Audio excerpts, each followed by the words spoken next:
গত ৫ বছরে প্রায় ৭০ লাখ শিক্ষার্থী উচ্চ মাধ্যমিক স্তর শেষ করেছেন অটোপাস বা সংক্ষিপ্ত সিলেবাসে, যা শিক্ষাক্ষেত্রে এক অশনি সংকেত বলছেন বিশেষজ্ঞরা। তাদের মতে অটোপাস ও সংক্ষিপ্ত সিলেবাস শিক্ষার মানকে নামিয়ে দিচ্ছে, ধ্বংস করছে শিক্ষার্থীদের ভবিষ্যৎ। এসব শিক্ষার্থীরাও ভোগেন হীনমন্যতায়। অন্তরা বিশ্বাসের প্রতিবেদন। সৃষ্টি, নবনী, মুশফিকা আর জয়া ঢাকা বিশ্ববিদ্যালয়ের ইংরেজি বিভাগের ৩য় বর্ষের শিক্ষার্থী।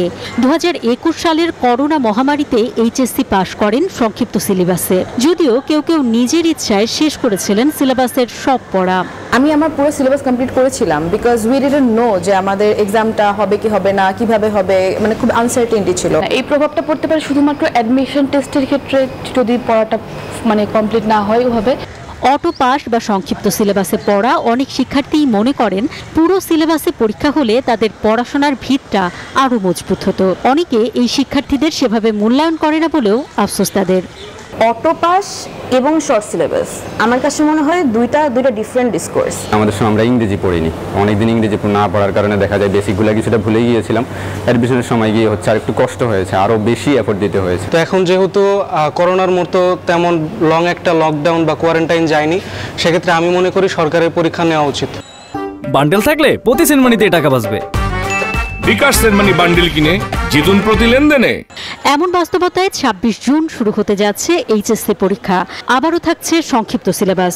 ২০২৩ সালে এই ব্যাচের শিক্ষা কার্যক্রম নির্ধারিত সময়ের ৩ মাস পরে শুরু হয়েছিল, তাই সরকার সংক্ষিপ্ত সিলেবাসে তাদের পরীক্ষা নেওয়ার সিদ্ধান্ত নিয়েছিল। ২০২০ সালে করোনার কারণে শিক্ষার্থীরা পেয়েছিল অটোপাস।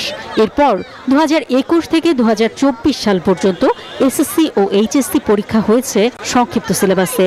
সবশেষ ২০২৪ সালে গণ অভ্যুত্থানের পর এইচএসসি পরীক্ষার্থীরা আন্দোলন করে অটোপাস নিয়েছে। বিশেষজ্ঞরা বলছেন শিক্ষার মানকে নামিয়ে দিচ্ছে অটোপাস ও সংক্ষিপ্ত সিলেবাস। এই শিক্ষার্থীরা একসময় সরকারকেই দুষবে। আমরা তো দেখেছি যে যারা অটোপাস এবং সংক্ষিপ্ত সিলেবাস নিয়ে আসে আর যারা ফুল ফ্লেজে পড়াশোনা করে আসে ইউনিভার্সিটিতে, হিউজ পার্থক্য। আমি কেন জেনে শুনে শিক্ষার্থীদের এই সর্বনাশটা করব? আমি মনে করি যে এটা একটা ভুল সিদ্ধান্ত এবং এই সরকারের শিক্ষা নিয়ে যে অবহেলা, তুচ্ছ-তাচ্ছিল্য এবং মনোযোগের অভাব, গুরুত্ব না দেওয়ার ফসল হলো এটা। বিশেষজ্ঞরা বলছেন তারা তুলনামূলকভাবে অমনোযোগী ও কম দক্ষ, তাই সমাজে ও কর্মক্ষেত্রে এই শিক্ষার্থীদের গ্রহণযোগ্যতাও কম। এই যে শিক্ষার্থীদের মধ্যে একটা দীর্ঘমেয়াদী হীনমন্যতা, সেটাও তার মেধার স্বাভাবিক যে বিকাশ, সেটার ক্ষেত্রেও কিন্তু একটা প্রতিবন্ধকতা তৈরি করে। এগুলো আমাদের শিক্ষাক্ষেত্রে একটা দীর্ঘমেয়াদী নেতিবাচক প্রভাব ফেলেছে। সরকার পরিচালনায় যারা আছেন, শিক্ষার্থীদের এই ধরনের আবদারের কাছে কোনোভাবেই নথি স্বীকার করা উচিত না। শিক্ষকরা বলছেন সারা দেশে এই শিক্ষার্থীদের স্নাতকের রেজাল্ট তুলনামূলকভাবে খারাপ, ফেলের হারও বেশি। তাই অটোপাস বন্ধ করা ও পূর্ণ সিলেবাসে পরীক্ষা নেওয়ার পরামর্শ বিশেষজ্ঞদের। অন্তরা বিশ্বাস, নিউজ 24, ঢাকা।